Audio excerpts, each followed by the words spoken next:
Guys, we are live. Pero naghihintay pa tayo kasi 7:51 pa. And sabi ko nga, 8 o'clock pa tayo mag-i-start. At naghahanap din ako ng mga photos na for demo. So yeah, hintay-hintay lang. Kung may mga nanonood dyan, paki-comment na lang kung saan kayo nanonood para mabati din natin. At saka malaman natin kung saan kayo nanonood, where are you watching from.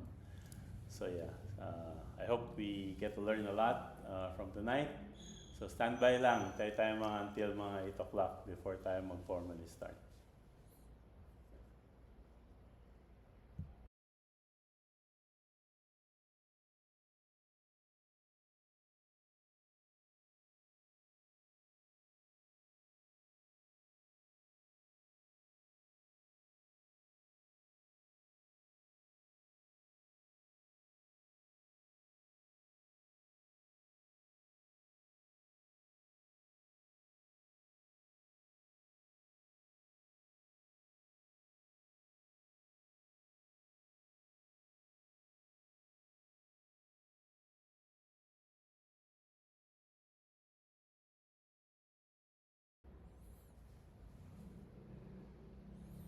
O ayan, si Master Roland Bañez is present, Adobe Community Expert represent. Hindi naman yata community expert to si Roland eh. Ano na ito eh, Community Super Jedi Master na yata to si Roland eh.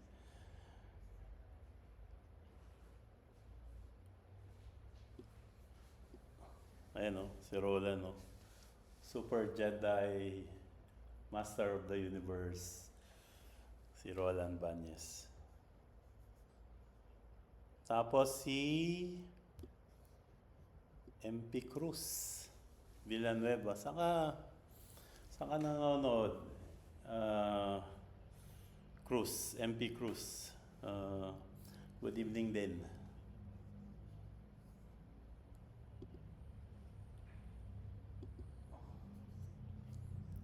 Ayan, may mga nanonood na tayo. Sana maging successful at hindi tayo bigyan problema ni PLDT. Kasi naputol to kanina lang. Hindi ko alam kung dahil ba sa bagyo, ulan, habagat, or what. Pero yeah, nagkaroon ng ganun. So sana hindi tayo magka-problema sa ano. Tsaka ang daming makulit na mga motorcycle sa labas. Baka rinig nyo ngayon yan.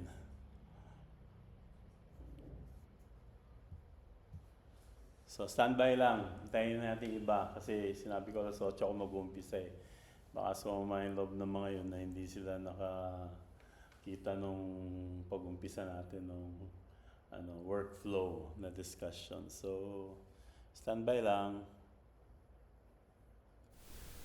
Ayun, sorry, hindi pala daw narinig. Salamat, MP, hindi narinig yung audio ko ha. Thank you for letting me know ha. Sinabi ko kanina, mag-umpisa tayo mamaya mga around 8 o'clock na kasi naghihintay pa tayo sa iba. Salamat MP for letting me know na mahina yung audio. So hopefully yung audio okay na ngayon. So sinabi ko kanina, si Roland nagpa-attendance. Si Roland yung pinaka-master of the universe. Pinaka-master of the universe ng lahat ng Adobe Master sa Pilipinas at sa buong mundo. Yan, si Roland yan. Sabi niya, represent daw Adobe Community Expert. At sa tulong din ni Roland, na-recommend din niya ako na maging Adobe Community Expert. So now we are also recognized as Adobe Community Expert. Ang expertise ko is more on the photography side, si Photoshop at saka si Lightroom. So yun yung represent natin sa Adobe Community.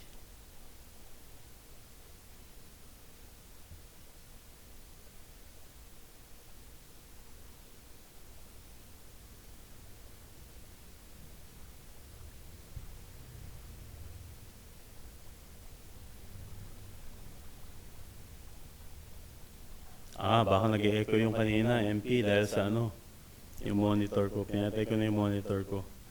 Malamang di na nag-i-echo to. Let me know, MP kung nag-i-echo pa rin Kaya binuksan ko na maaga para kung may mga technical issues, makakorek na.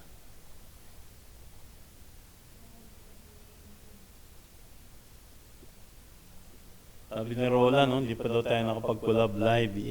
Sana mag-collab. Dami na rin natin pinagdaanan, Roland.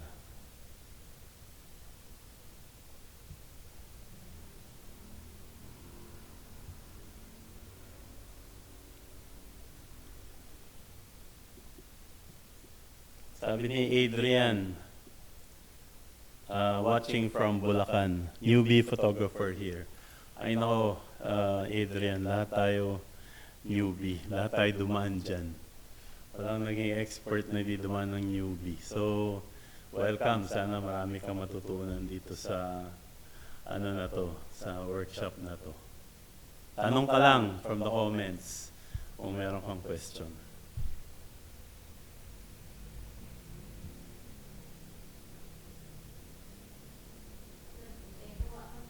Nag-echo dyan, Teo. Check natin Malakas ang echo.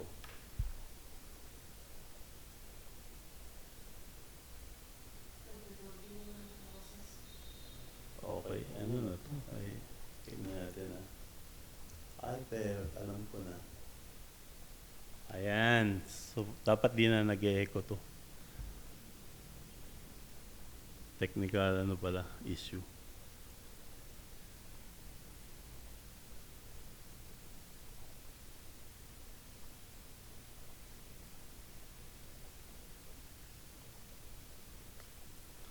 Sabi ni Roland Banyes, missing you at Graphic Expo. Especially our after workshop. Oo, kasi ang dami namin pinag-usapan ni Roland after workshop. Kasi I used to do mga workshops sa Graphic Expo. So yun. Sabi ni Roland, all good daw, wala na echo. Thank you, Roland, sa feedback. Kasi nangyari, na-on ko pala yung mic doon sa laptop. So, kinakapture niya yun, yung sa laptop na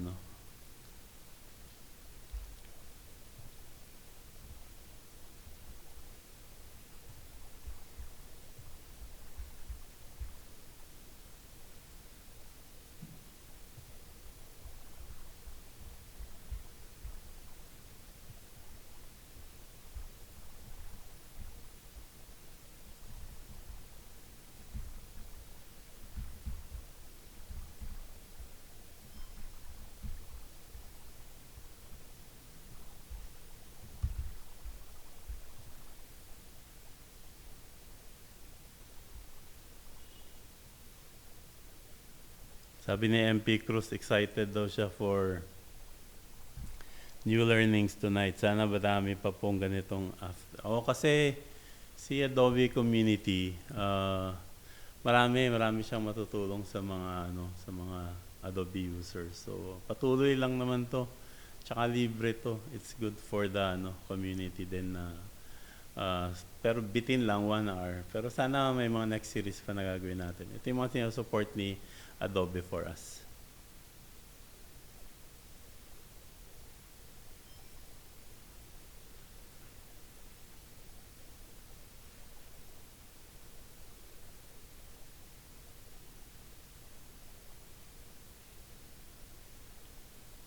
Tumitingin lang ako dito sa monitor ko. Sorry.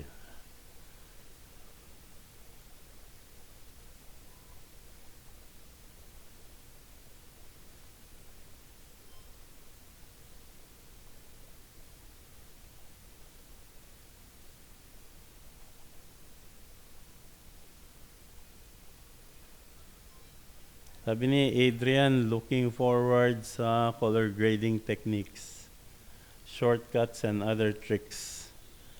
Right now po kasi from raw to natural looking po lang yung nagagawa ko sa Lightroom. Although, ang i-discuss natin ngayon, workflow, siguro samahan ko ng konti mamaya kung may time. Samahan natin ang konting yung color grading. But But the purpose talaga nung workshop na to is really on workflow. Kasi marami akong kilala na is using Lightroom the wrong way. Hindi ko man sinasabi may tama at may mali. Pero para sa akin kasi, may mga purposes kasi. At minsan, marami akong nakilala na sinasabi ko, this is the right workflow. Sinasabi nila hindi daw nila ganyan ginagamit ang Lightroom. Tapos nasusurprise ako na ngayon lang nila narinig kung paano nila gawin.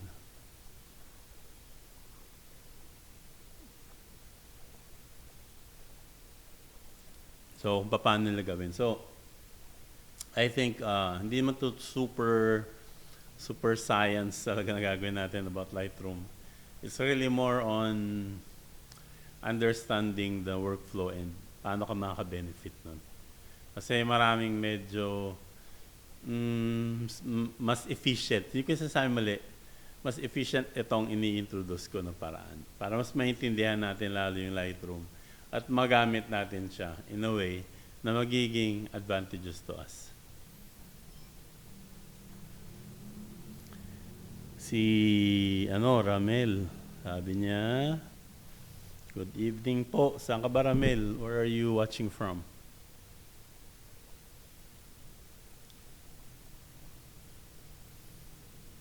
Sabi ni Alvin, meron ba daw, let me just show you so you can guys see it. Sabi ni Alvin, meron po ba kayong photography lighting workshop? Meron. If you visit www.passionforportraits.com, meron dun. Pero ito yung not a weekend workshop. Ano to siya na workshop eh, yung kurso talaga like 2 months na mag-aaral ka. So, but mga weekend workshop naman, marami akong kilala. In fact, si Canon, marami nun eh. Meron din sila Ricky Ladja, si Master, si Chief. Maraming mga weekend na workshop. Marami kayong matututunan doon. But if you want more deeper na try to do na mga type of courses, yun, visit passionforportraits.com. Pero yeah, gagawa din ako doon ng sa mga YouTube channel ko din. Hindi ko pa napapakita yung mga lighting ng mga techniques, but marami akong video explainer doon. So pwede mo rin bisitahin yun. Lalagay ko na lang sa comment section para pwede mong bisitahin yung YouTube channel. Lahat yun libre.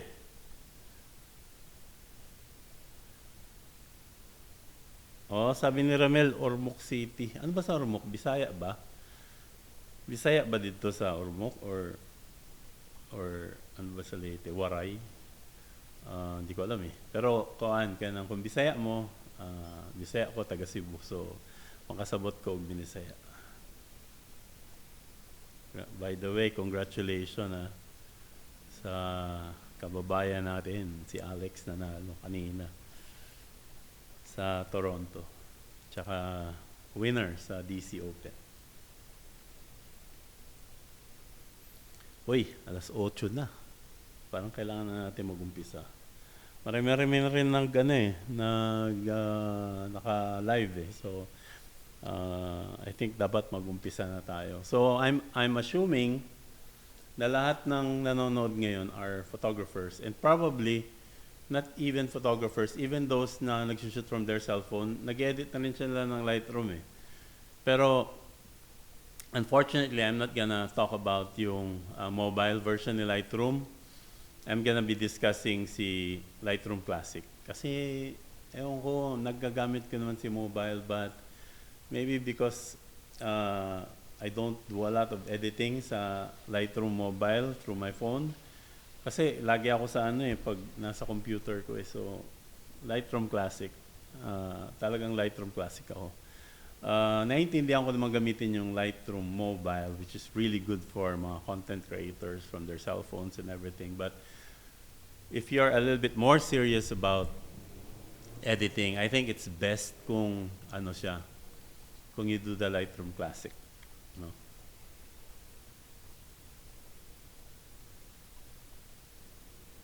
Sabi ni Ramil, Cebuano daw yung Maayong gabi diha tanan sa taga Ormoc. Napagani taga CDO. Watching from, musta din ha, mga taga Cagayan. Pabay baha. Pero nasa norte yung baha di ba? Pero yeah, my wife is from CDO by the way. So, lagi ako dyan sa Cebu. Sa CDO. So, I think dapat umpisa na natin, no? Punta tayo dito sa... So, si Lightroom, maybe I'll do a little bit of introduction to Lightroom muna. Si Lightroom kasi, just for the info of everybody, si Lightroom kasi was created before. First time ko nakagamit ng Lightroom was, when was that? 2006. I'm not sure. Parang ganun, 2006. Nung time na yon, si Lightroom was created kasi yung digital camera, before, during the late 90s, ang digital camera dati, meron siyang JPEG na output, no? Kasi sobrang bigat ni RAW file na hindi niya kayang i-process kasi ang bagal ng mga processor ng mga camera before eh. So, later on, nung gumanda na yung mga processor ng mga cameras, Canon came out with digital cameras, nagpalabas na siya ng RAW, no? Yung RAW file. Unfortunately, si Photoshop cannot open a RAW file. Kailangan pa niyang tumawag dun kay Adobe Camera Raw. Kaya nagkaroon ng Adobe Camera Raw. Kasi hindi kaya ni Photoshop mag-open ng RAW file. So, si Lightroom came in. Si Adobe Camera Raw, ang purpose lang talaga nun is to convert.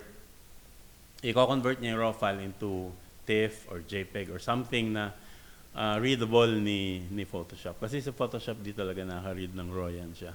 Kailangan niya ng tulong ni Adobe Camera Raw. So, si Lightroom came in to process RAW files, but not only RAW files, but also to help you catalog your images, manage them in terms of editing, and then make a strong link between Lightroom to Photoshop, Photoshop to Lightroom. Kasi ito yung pinakamalaking kababalaghan.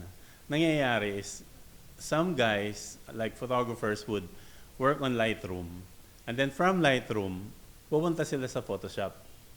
Tapos pagdating doon sa Photoshop, i-export na nila yung file nila doon as JPEG or whatever, or for whatever purpose, gagawin lang TIFF from Photoshop. Mali yun. Kasi dapat from Lightroom, pupunta ka ng Photoshop. From Photoshop, balik ka ulit to Lightroom. Kung saan ka, parang ginamit mo lang si Photoshop. Hindi talaga si Photoshop nagiging independent application doon, but rather, si Lightroom is just using Photoshop to do more complicated editing. Tapos babalik siya sa Lightroom, where you're supposed to be batch exporting, you're supposed to be batch editing. So lahat ng mga gagawin mo doon ka mag-umpisa kay Lightroom. Doon ka rin magtatapos at doon mo rin siya i-export. Yun yung workflow na i-discuss ko sa inyo ngayong gabi kung paano gawin yun at paano ka magkakal ng image, and then when do you edit your images, and then those images that might need some complicated na editing, doon mo dadalhin kay Photoshop yun and back to Lightroom, no?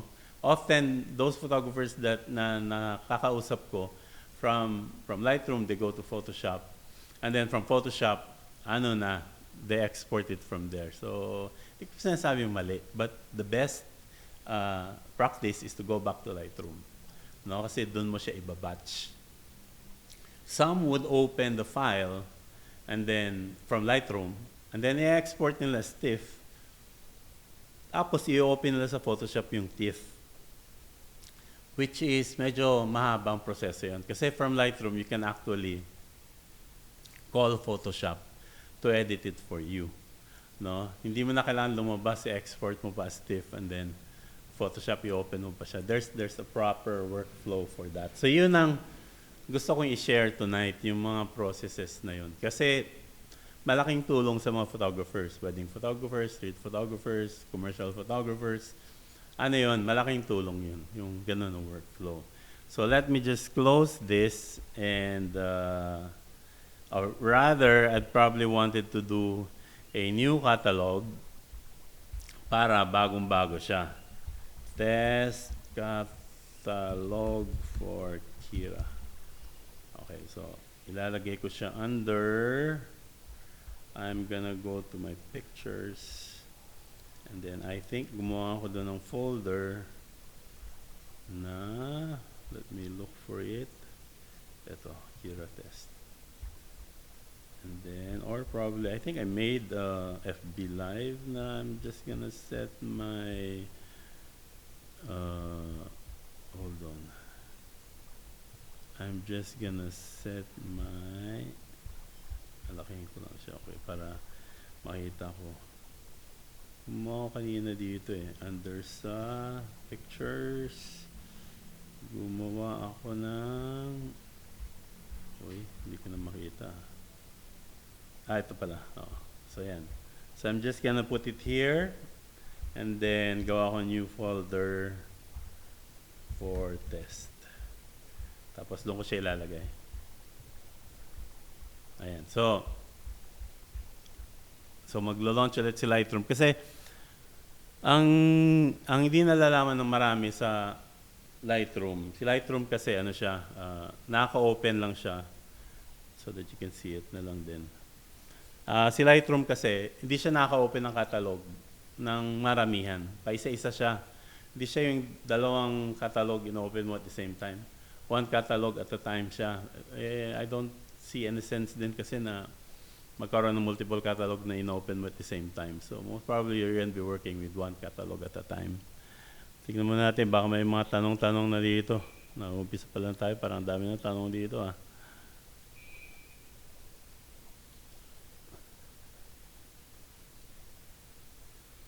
Okay. May tanong dito. Ano bang difference daw ng Lightroom na Classic at saka Lightroom lang? Ang tawag ko actually sa isa is Lightroom Mobile. Si Lightroom Mobile kasi is designed siya for like iPad, cellphone. And in fact, pwede na rin siya sa mga laptop din or even desktop. Pero more siya kasi naka-save sa cloud yung mga files mo. So it's easier for you to access those files on the cloud. Tsaka hindi siya designed for yung maramihan talaga, yung you have a lot of like 4,000 photos na ipoprocess mo. Hindi siya designed for that. Designed siya for photos that you shot using your cell phone. Tapos nalagay siya sa cloud. From the cloud, you can access from your desktop or from your tablet. Ganon yung purpose ni Lightroom Mobile. Si Lightroom Classic is more siya sa talagang this is you're professionally doing photography. And in fact, lahat naman ng nagagawa dun sa mobile at saka sa Classic, almost the same nagagawa niya. But in terms of productivity, si Classic has more on that, sa mga productivity niya na side. At saka there is no dumb question. Let me just remind everybody, kung may tanong kayo, wag dalawang isip. Sasagutin natin yan. Don't label it as dumb question. Kasi lahat yun tanong at lahat yun kung kaya sagutin, sasagutin yun. So yeah. So si Lightroom, isang catalog lang yan siya at a time. Now, ito yung mga misconception. So after mo nag-shoot, nakalagay sa card reader. Pinasok mo si SD card. Pag naipasok mo na si SD card, ida-download mo yun, di ba? Dalawang choices mo doon. Either you go, let me just put it on a talking head scene. Either you go from SD card, either you go desktop, sa hard drive ng computer mo, or you probably want to use, the second option is you want to put it doon sa external drive mo, di ba? Kasi iba-backup mo na yan Kasi pag uwi mo, as a photographer, the first things you want to do is back up. Kasi patay tayo dyan pag hindi mo binackup yan, bigla nasira, di ba? So, download agad. So, some would even to the point nagagawa sila ng dalawang external hard drive, one for backup, one for active. Kung mag-edit sila, doon nila nilalagay doon sa isa. Tapos yung doon sa pangalawa, backup lang yun. Actually, I'm doing the same. Meron na isang 18 terabyte na for backup purposes only. And the other one is for where I actually do my work, no? Mga current work, doon ko nilalagay. And then meron akong backup. So a lot of people think na si Lightroom is gonna do that for you. The answer is no. The best workflow is for you to organize your files in a way na it's easy for you. Kasi sa dami ko na naturuan ng Lightroom ever since like 15 years of teaching Adobe. Si Lightroom, maraming nag-iisip na si Lightroom is gonna do it for them. No. Manage backup files and everything, that's your job. No? May mga tao na nakilala ko na tinuturuan ko ng Lightroom before na mas madali sa kanila na they put it in a folder based on date. No? Like, sabihin nila 2026, August, lalagay nila, gagawa sila ng folder. And then from inside that August 2026 na folder, lalagyan nila doon another folder inside, which lalagyan nila yun ng mga name ng folder, like the person na sinut nila, or if it's client, they put their client's name there. Meron ding iba na they put it in a year, 2026. So lahat ng sinut nila ng 2026, in one folder, lalagay lang nila doon lahat ng mga name ng mga sinut nila 2026. Kasi para sa kanila, ano naman you can always just sort it based on date di ba? So para sa kanila, there's no sense na gagawin pa per month. Pero regardless, kung gagawin mo ba siya na ganun or hindi, organizing your downloaded files, making sure na naka-backup sila or hindi, is your job. Hindi trabaho ni Lightroom yun. No?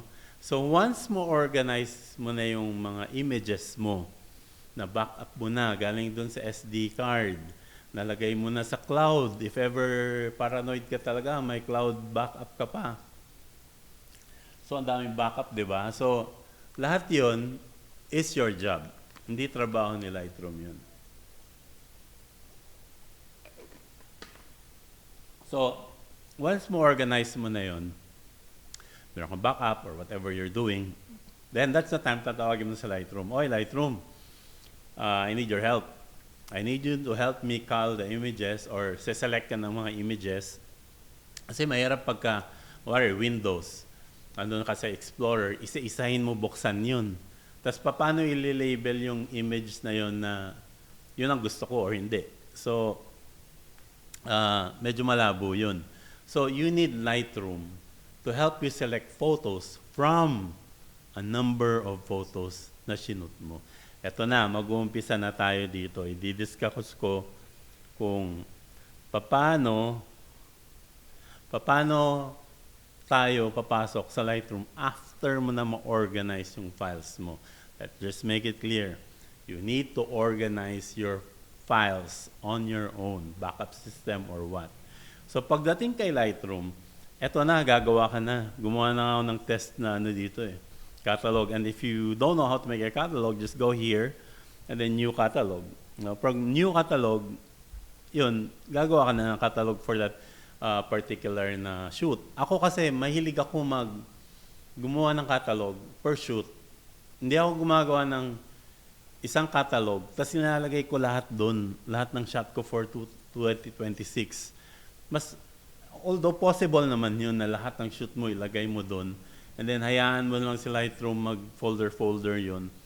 Pero para sa akin, mas na-organize, this is just my own preference, mas na-organize ko kasi pag gumagawa ko ng catalog per shoot, like client shoot or personal shoot, personal project na shoot. So, ginagawa ko ng kanya-kanyang catalog yun. So, mas easier, para sa akin that's much easier. But, of course, kanya-kanyang preference yun. So, once nagawa mo na yung catalog yun, the next question is, saan mo ilalagay yung catalog? Where are you gonna put that catalog itself, no? In my case, dito ko siya linagay sa FB Live ko na folder. Tapos kung titignan mo dito, nakalagay dyan, andyan yung test catalog. May makikita ka dyan test catalog for Kira LR Lightroom catalog.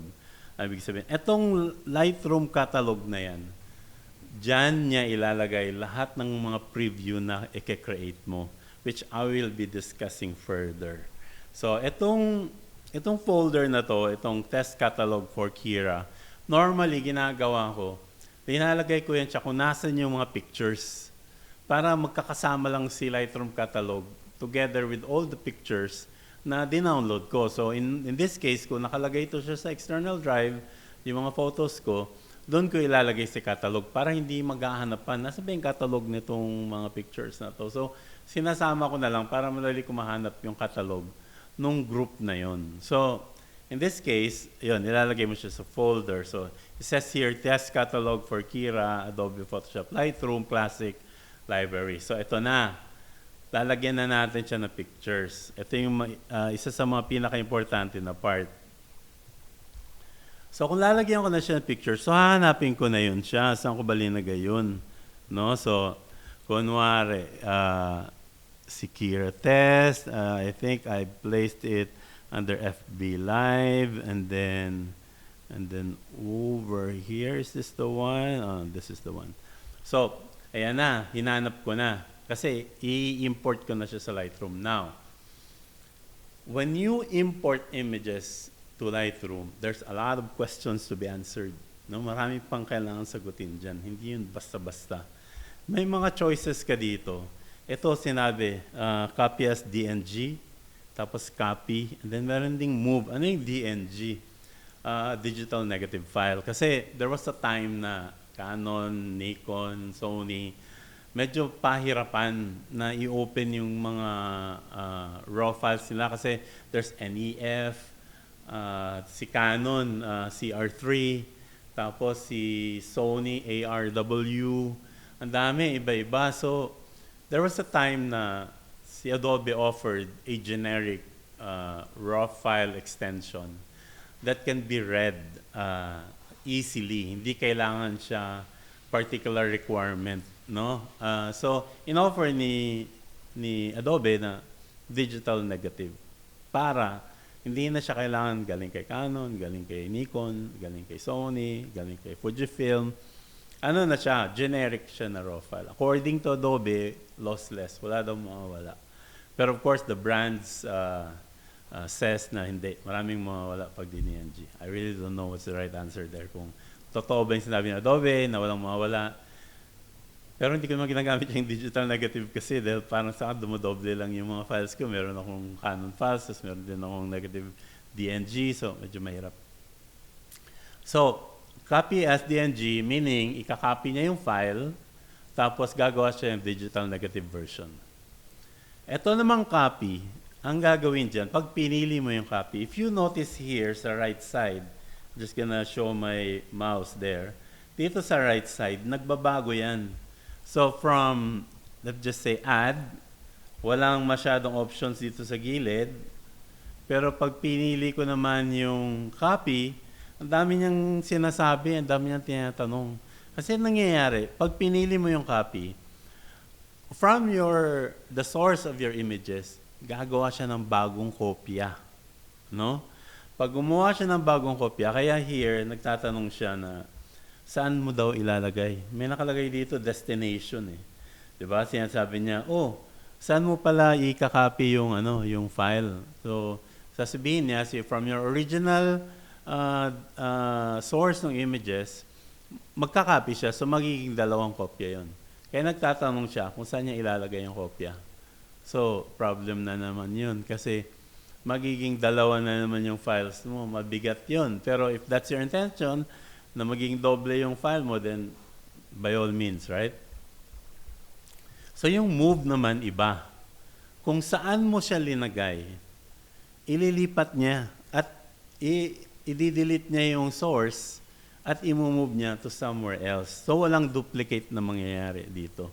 Pero mag-ingat ka lang kasi pag minove mo, magtataka ka kung saan mo linagay yun, nawala na yun dun. At yung bagong destination na pinili mo dito, doon niya ilalagay yun. In my case, of course, it fits a certain purpose, but in my case, I always use add. Kasi inorganize ko na yung mga files ko eh. Ayoko nang i-copy, ayoko i-move. Gusto ko doon lang sila. Ang gagawin lang ni Lightroom, i-access niya lang yung mga files na yun at gagawa siya ng preview para makita ko siya sa Lightroom. Pero actually, hindi niya tinanggal or minove yun from the original directory kung saan ko siya linagay. Andun lang yun. Kaya ayoko malito, that's the way my brain works. Of course, others works differently. But my brain works is kung saan ko siya inorganize, dapat nandun lang yun siya. Ayoko nawawala yun doon. Kasi pag hinanap ko yun, ma-disorganize na naman ako hanapin ko kung nasa na yun. No? So I often just use add. So let's check, baka may nagtanong na dito.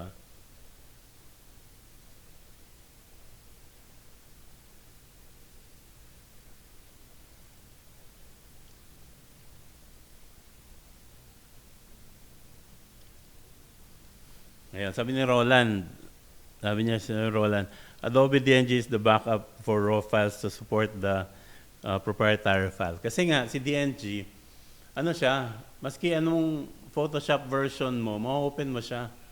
Si Adobe, si Canon, si R3, NEF, and the rest, may version kasi yan siya eh. Wala siyang backward compatibility. Compared si DNG, may backward compatibility siya.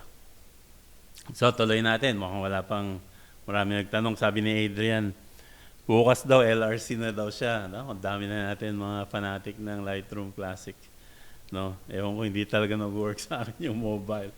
I don't know. Yeah? But, yeah, for me, LRC works better for me.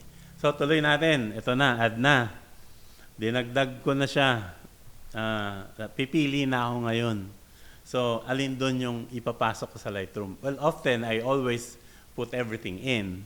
Kasi doon nga ako sa Lightroom mamimili, di ba?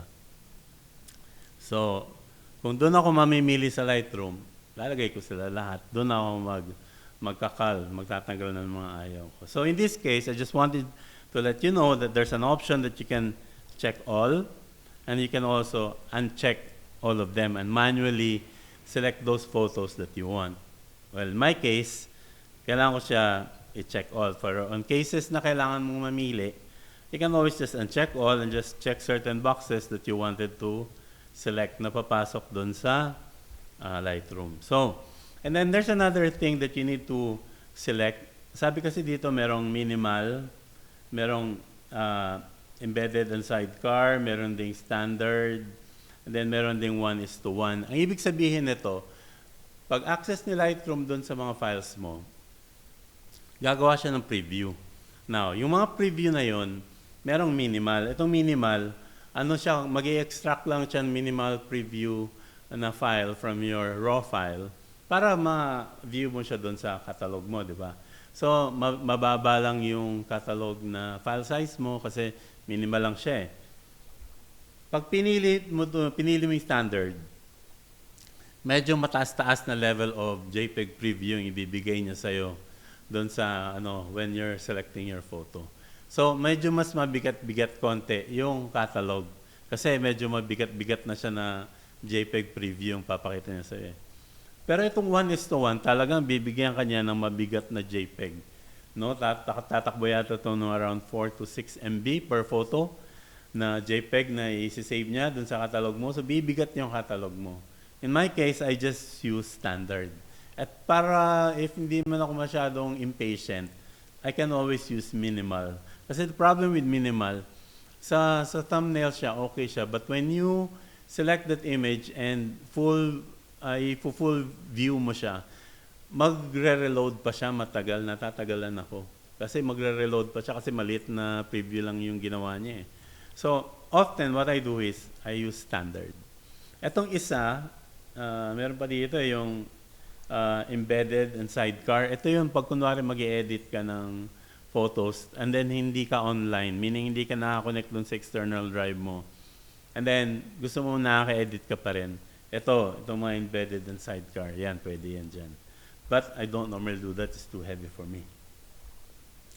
So, meron din dito mga smart preview. I'm sorry, I think nagkamali ako doon.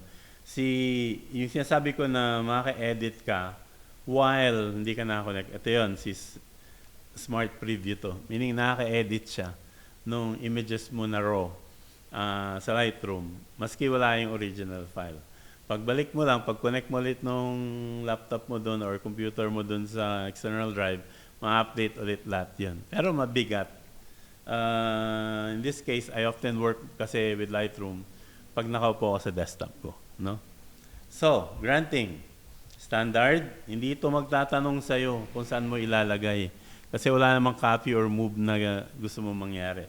Ina-add mo lang. So there's really nothing here na i-move niya or ika-copy niya or i-duplicate niya. There's really nothing there. No, you just add. And then, when you're ready, then you go import. So pag ini-import niyan, dito, 2 operations in progress, yung isang status bar kanina, was ini-import niya yung mga images. Hindi naman talaga niya kinakopy yun, di ba? Kasi itong status bar na tumatakbo ngayon, dito banda, dyan, ano yan, gumagawa siya ng standard preview ng mga images. So, para pag mag-view ka, hindi mabagal yung viewing mo. So, in this case, ito, tapos na siya, almost done, no? So, if I'm gonna go full preview, if I'm gonna move, nagsaselect ako from one image to the next, mabilis. No? So, pag naka-minimal to, tapos nakaganyan, maglo-loading pa yan lagi pag naka-minimal. No? Pero pag naka-standard, ayan, mabilis yung preview. Pag minimal yan, magdadahan-dahan pa siya, dahil pa niya gagawin dyan. Diba? So, okay. Okay. Na-import na natin. Tapos marami tayong option dito sa Lightroom. Meron tayong library, meron tayong develop, meron tayong map. Huwag muna natin discuss ng iba. Medyo complicated na to. Dito muna tayo sa library at saka develop. So sa library, ayan na. Andyan na lahat ng photos mo. May options ka to choose grid view, which is found over here sa baba, or you just press G for grid para makita mo lahat ng image. Itong mga nasa baba, ang tawag dyan film strip. Mahaba yan. Andyan lahat ng mga images mo. Itong grid, makikita mo din yan sila lahat, just the same as si strip dito sa baba. So, you can also change your view. Pwede mo rin gawing loop view, which is the shortcut is E.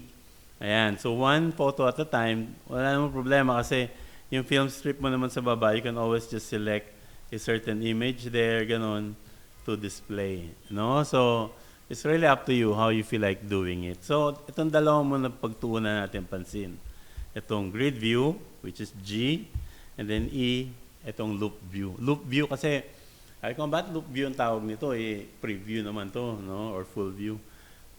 Loop view kasi pagdating niya sa dulo, iikot yan siya, paikot-ikot yan siya lagi, kaya tawag yan loop view, paikot-ikot siya.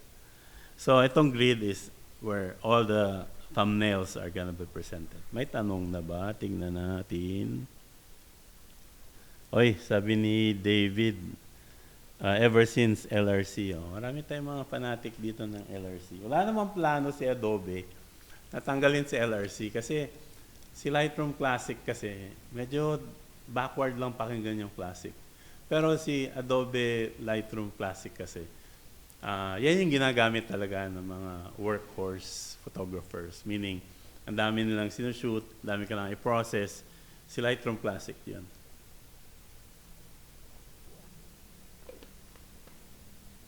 So, meron na tayong grid view.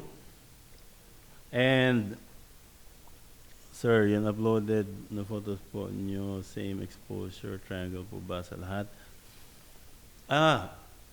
Ano kasi, I'm a studio photographer, MP. So, when I'm shooting, when you're shooting inside the studio, ano talaga siya? The reason you want to shoot in the studio in the first place kasi you want total control.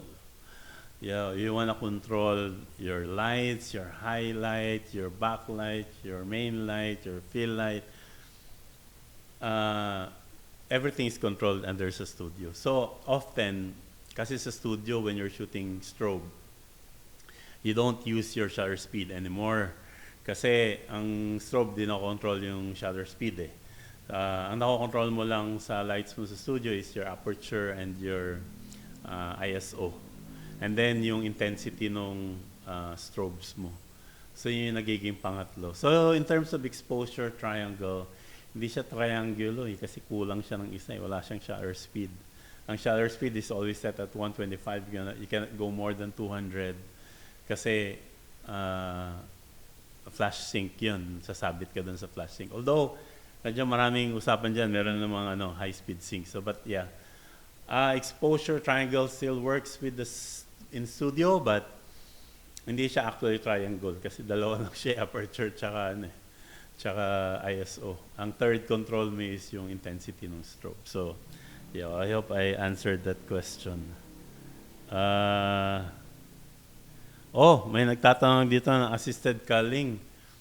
Meron si Lightroom, but I don't want to discuss that right now.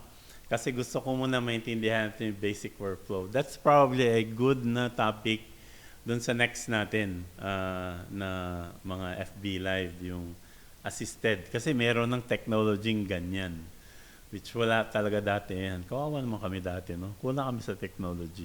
Samantala ngayon, dali-dali. In fact, it's so easy to select the background of the subject now. Dati, long oras ginagawa kada image. So yeah, assisted culling, yeah, next topic probably. Tapos sabi, bakit sa library kung minsan di makita ang preview at may nakalagay na refreshing after sa baka hindi to Lightroom Classic. Kasi sa Lightroom Classic, siya, sa mobile, nag-access sa cloud eh. O kaya from your local na library, hindi ko ma-explain yun. But, in case hindi mo mahanap sa Lightroom Classic, yung files na wino-work mo, pag-open mo sa catalog, wait, I cannot see anything. So, when you go to catalog, may nakalagay dyan, pakita ko yung mouse ko, all photographs, and then all sync photographs, and then may mga quick collection. Baka, you are not selected dun sa all photographs. Often nangyayari, nawawala yung file. Pero yun pala, your catalog is not pointing to the right folder that you are working with. Dami kong sinasabi, 8:38 na. Dami pa natin pag-uusapan. So granting, pipili ka na. Okay, so how do I do it? Pag magkakaling. Pero yeah, tama si Lawrence, merong assisted na culling. Pero mamaya na yan. Huwag tayo masyadong being excited. Gagawin din natin yan. But not this FB Live. In another FB Live. So, what I do is, of course, ang gagawin ko, full view ko kasi kailangan makita ko lahat kasi maliit lang monitor ko from my laptop. This is just a 16-inch. Pero kung nandun ka sa mga 24-inch or 32-inch mo na mga desktop, this looks better. So, what I do is that I just move my cursor and look for images that I feel should be included in the first level of selection. So, what I do is lalagyan ko siya ng 1 star. Para masabi ko na, pasok to. Diba? So, every time I move images, ready ko na lang yung kamay ko doon sa 1 na number para ma-label ko siya as 1 star.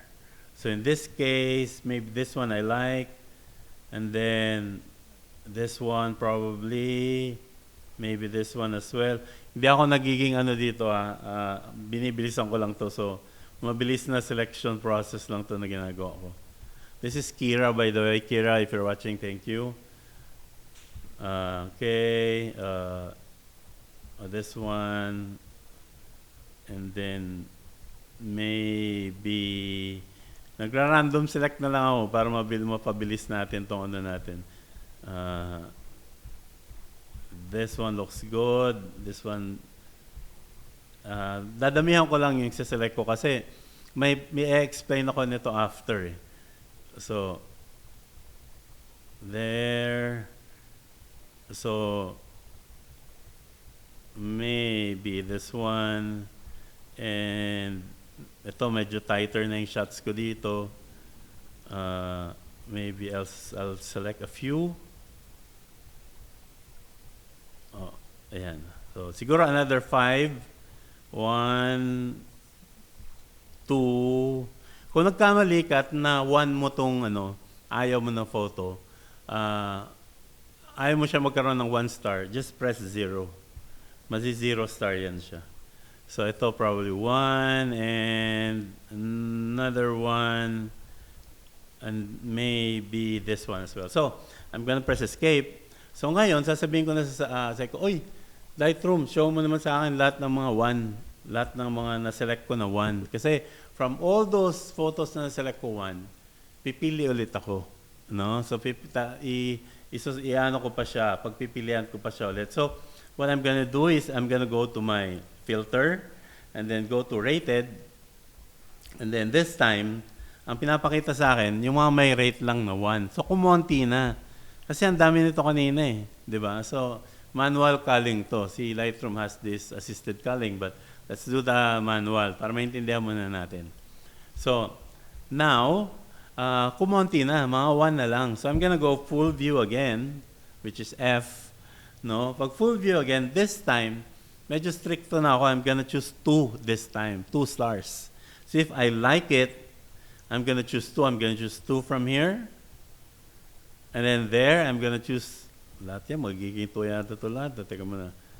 Ito, I like this 2, and this one 2. And, so magiging stricto na ako konti. Kasi, ano na eh, medyo, ano na to eh. Ito, gusto ko din 2. And then, maybe this one. So, I'm gonna press escape. Sabihin ko kay Lightroom naman, Lightroom, I'm done selecting my 2 stars. Show me only 2 stars. So, in this case, pipiliin ko na ngayon under sa filter, gagawin ko ng 2 stars. So, ito 2 stars na lang, kumonti na lang siya. So, kunwari, kailangan ko lang pumili dito ng 4.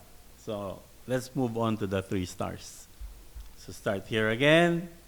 Full view, I'm gonna choose 3 this time. Medyo stricto na ako. Ito, this is a 3 for me. This one as well, this is a 3. And maybe this one,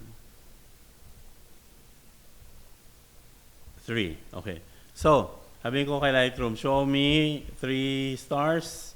So, ito na lang. So, marami to. 1, 2, 3, 4, 5. Eh, ang pipiliin ko, kunwari, sabi ko 4 kanina. Kunwari, pipiliin ko 3 na lang. So, ang hirap piliin naman ito. Diba? So, what you can do is just select all of them and go to survey mode.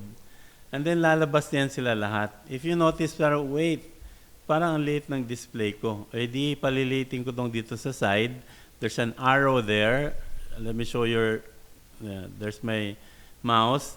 Itatago ko yan siya para lumaki yung screen ko. Ayan. So sasabihin ko na ngayon dito, alin ba out of these images ang hindi papasa sa akin? Siguro, I'm gonna remove this. So I'm left with 1, 2, 3, 4. So 3 lang pipiliin ko. So I'm gonna go with, probably this is too much for me.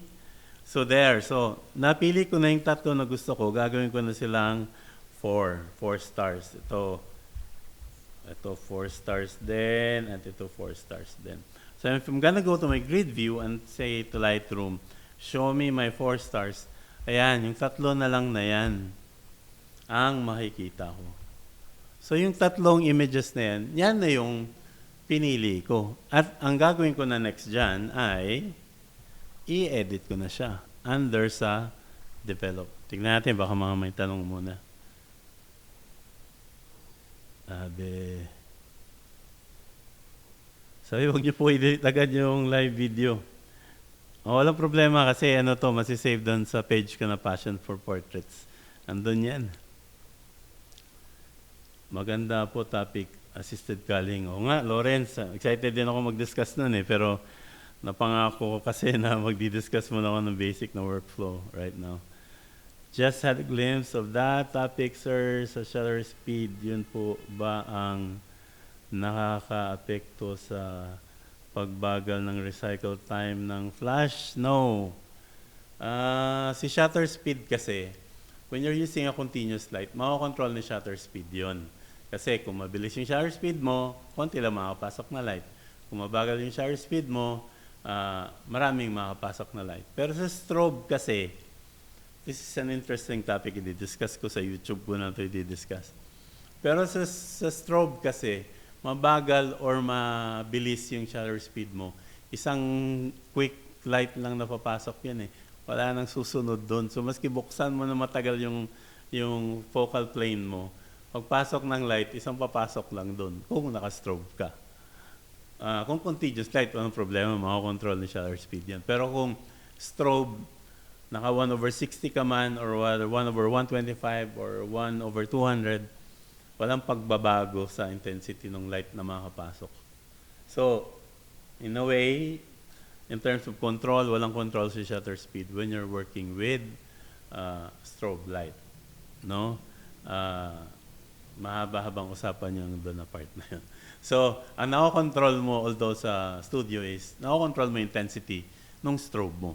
No? Which, something not possible when you're shooting ambient light sa labas. Kasi hindi mo nako-control yung araw kung gaano kalakas yung araw o hindi. Gaano kalakas, hina yung araw. Walang controls yung sun.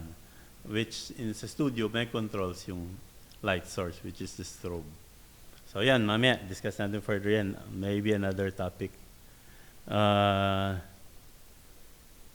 Sabi ni Roland, use pick and then star rating in my... Wow, okay, oh, good. Pwede rin yun. Pick. Ako din. Sabi ni Roland, hindi siya gumagamit ng color label. Ako rin parang ang dami na may 5 stars na 1, 2, 3, 4, 5, and then I don't know, kailan ko nagagamit yung label na color. Siguro sa tagal-tagal kong gumamit ng Lightroom, hindi pa ako nagagamit ng color label. So yeah, okay, ito na tayo. Napili na natin yung tatlo, no? So I'm just gonna show you everything, library. By the way, just a quick lang na tip. When you press Shift Tab, mawawala lahat ng mga 4 na side na mga controls. Tapos pag Shift Tab mo ulit, mababalik ulit sila lahat. Tapos pwede ka rin mag-tab, yung left and right lang mawawala, yung baba, film strip, tsaka yung sa taas, yung mga controls. Andyan pa, so just press tab. So, yun ginagawa ko dati. Shift tab and that's it. So, granting, siselect ako ng image. Dito na ako, magde-develop na ako. Teka, pili tayo ng iba. Hindi ako comfortable sa image na kasi hindi naka-center. Alright, ito. So, itong image na to, i-develop ko na. So, when you're developing it na, wala ka na sa library kasi hindi ka na nagkakal. You are at the stage na mag-edit ka na ng images mo. Which I will not be covering editing, just a glimpse lang kasi workflow yung pinag-uusapan natin. So in this case, I feel like I wanna crop it first or depende kung anong gusto mong una. May mga iba nag-edit immediately, may iba nagka-crop muna. So in this case, maybe I'll decide kung puputulin ko ba yung paa niya, gaganon ba ako, or isasama ko ba yung paa niya. That really depends, no? And then I also wanna original para hindi magbago yung yung proportion ko, yung ratio ko. So probably I'm gonna do something. I hate it na napuputol yung paa. I also don't like that the toes are totally exposed, but sige na lang, mamaya tayo mag-usap niya mga bagay na yan. So I'm just gonna cut it like this. And then if you feel like masyado maliit yung laptop mo, kasi hindi ka naka-desktop, you can always just put it in full view. And then let me just click this first. Ayan, i-hide ko lang to. Ayan, hindi ko nakiklik, sorry. So, is it hidden? Let me just check. Kung hidden na siya. So, there. So, if I'm gonna go, if I'm gonna go this, and then itatago ko din tong sa baba if I feel like there. So, ito na ngayon yung image ko. So, kung mag-i-edit ako niyan, ipapalabas ko to siya. So, either I wanna add a little bit of warmth to it kasi I feel like naubusan siya ng dugo, napakaputla ng kulay niya. So, I added a little bit of yellow to it, or warmth, no? So, I used temperature, and then if I wanna add a little bit of yung pinkish na color, I can add it a little bit to the right para mas live yung skin, mas healthy tignan yung skin. No, so but I feel like I'm adding a lot of pink to it or magenta. So in this case, granting lang that I'm gonna go improve the shadows para lumabas yung mga details ng shadows, and I want to put a little bit of contrast to it, no? I'm just viewing it, what I see from my monitor. There. And then I feel like gusto ko i-darken yung background. Pero hindi ito yung workshop for editing, ha? Ano lang to? This is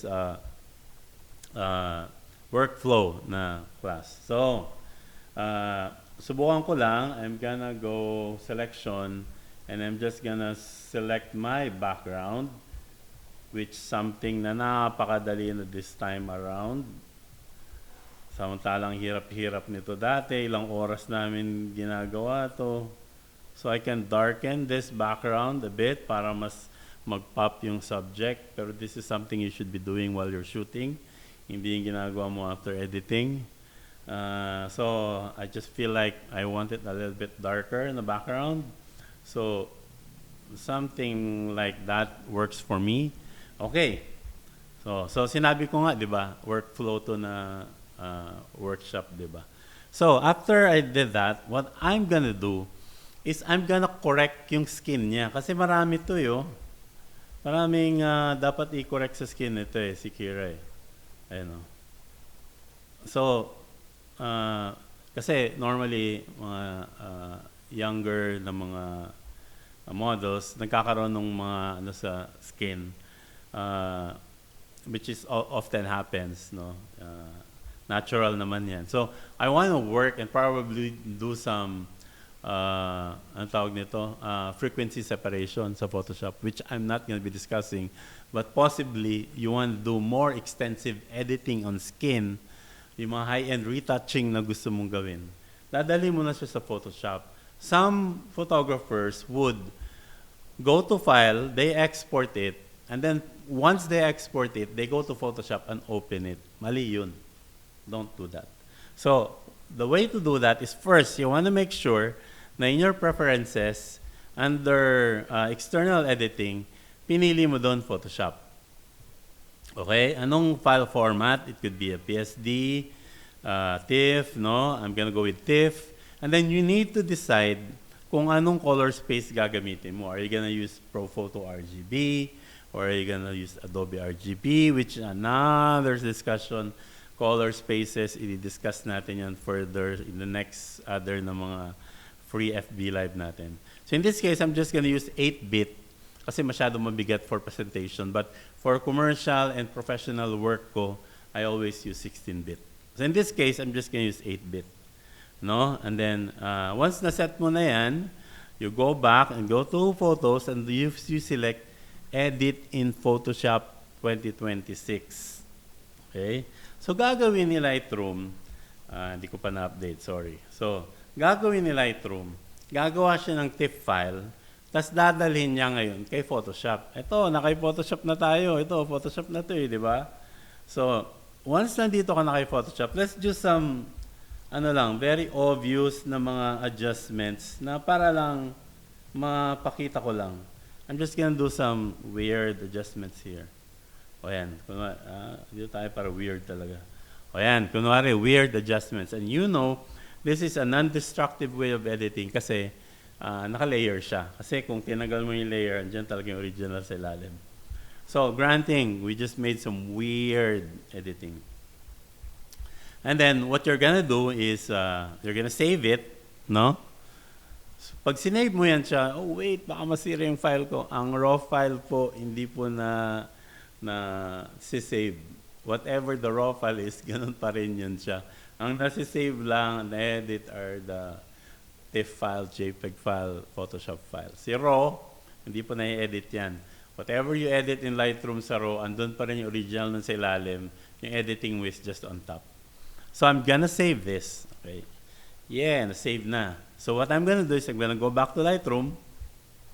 Tapos, lalabas dyan, pumunta ako sa grid view, andyan na. Itong file na to, this is a TIFF file na galing doon sa natin, galing doon sa Photoshop natin. Tapos kung titignan mo, ito yung original niya. So let's just make this bigger there. And then, okay.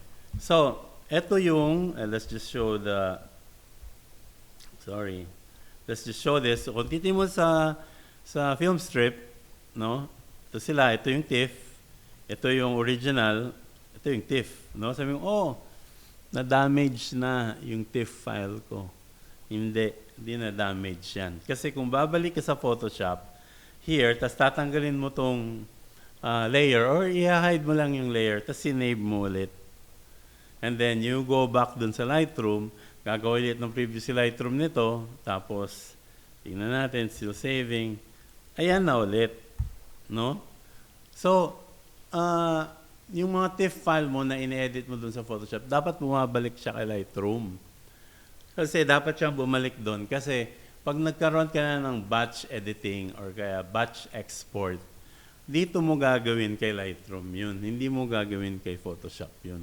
Si Photoshop, ginagamit lang siya ni Lightroom for more extensive na editing.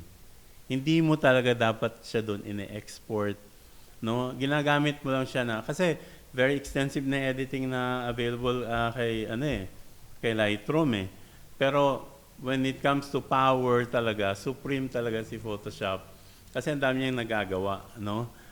So if you want more than what is required, what is Lightroom is capable of, then you go to Photoshop. But go back to Lightroom, where you can batch edit, and then you can add some labels, and then that time, then pwede mo na ngayon i-export.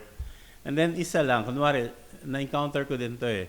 When you're working with raw files and you're working with TIFF files, so malilito ka. Teka muna, nasan dito yung mga raw files at nasan dito yung mga TIFF files, no? Dito sa taas, meron din ditong filter. So if you click that, and then change this to file types, then sasabihin sa'yo na there's one TIFF file, there's 3 raw files, and then ito yung mga TIFF, no? So, bantayan mo din to kasi pag hindi mo na-click lahat yan, limited lang yung photos na ilalabas. Ito, wait, nasa na yung lahat ng photos ko? Di ba? Then, tanggalin mo lang yung filter or you just go to all photographs and then ayan na naman siya ulit lahat. Di ba? So, ganun yung workflow ginagawa ko. I edit it initially in Lightroom, and then for those images na medyo nangangailangan ng more editing requirement, saka ko dinadala kay Photoshop, and then sinesave ko doon, and then pagbalik ko sa Lightroom, I don't have to import it again, it's already there. No, hindi ko na kailangan i-import ulit. No, baka may mga tanong na dito.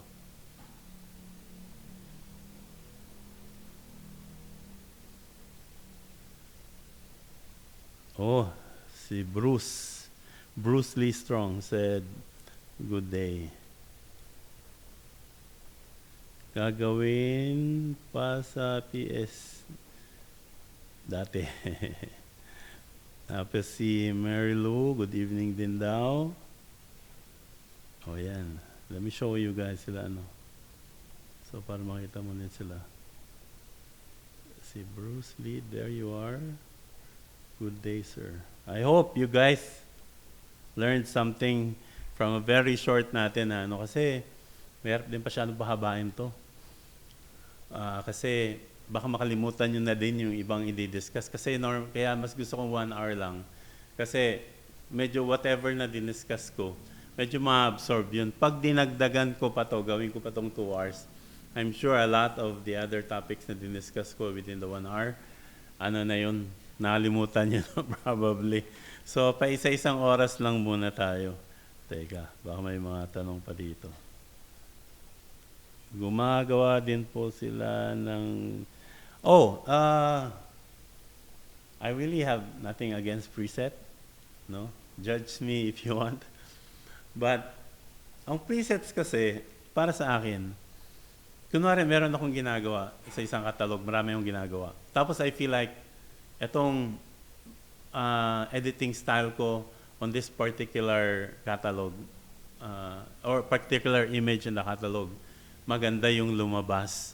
At feel ko parang this is the image or the feeling or the mood that I wanted to come in. Isi-save ko siya as preset.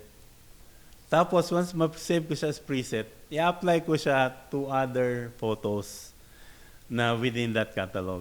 And going to the next catalog, I feel like, kung hindi ko alam kung anong gagawin ko sa editing ko, pupunta ako dun sa mga preset na ginawa ko last time. Tapos titignan ko to just get inspiration or parang creative suggestions.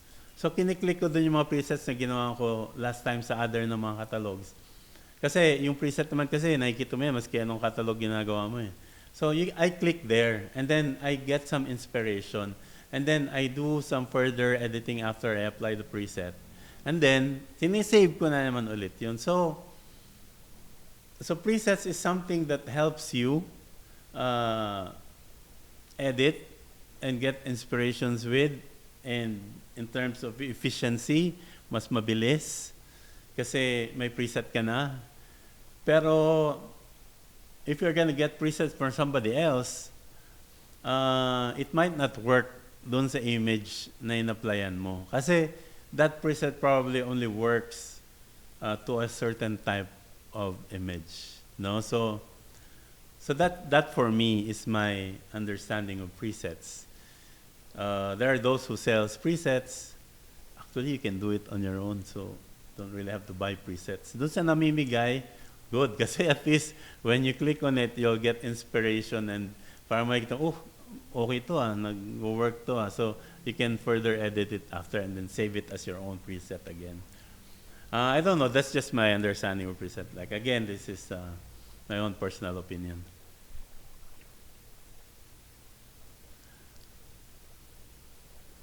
Sabi ni Roland, Lightroom, 3 things: database, image editor, output software.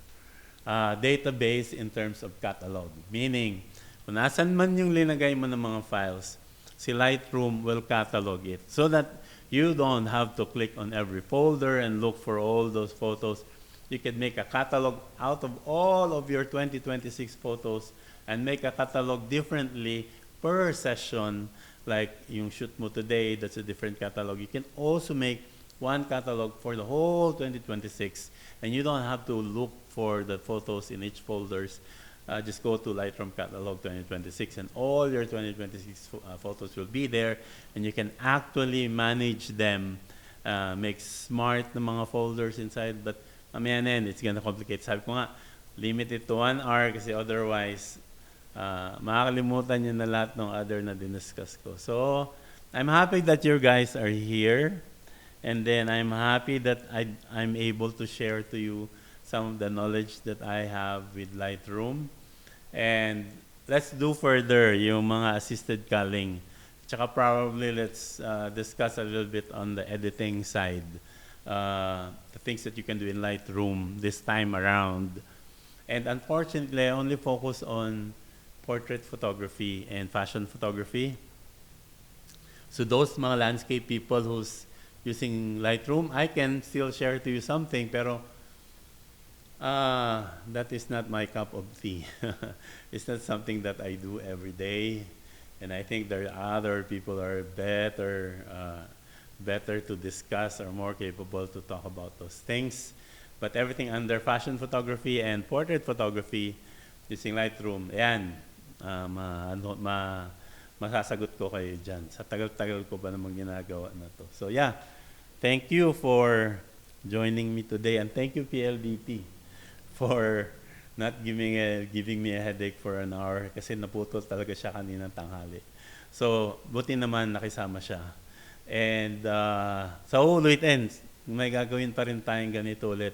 And itong video is gonna be saved. It's gonna be in the page. And for those guys who are really, really serious about learning portrait photography, and for 2 months siya na course, visit www.passionforportraits.com. Andun may mga courses ako. I can really assure you that at the end of 2 months, yung level mo in terms of studio portrait photography is definitely gonna rocket high. No, they're gonna be really, really good. Malaking difference between when you enrolled and when you leave the course.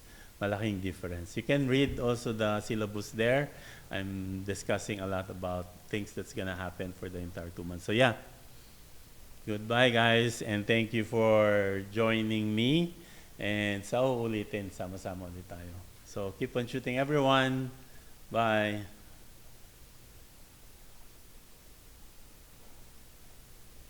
Okay.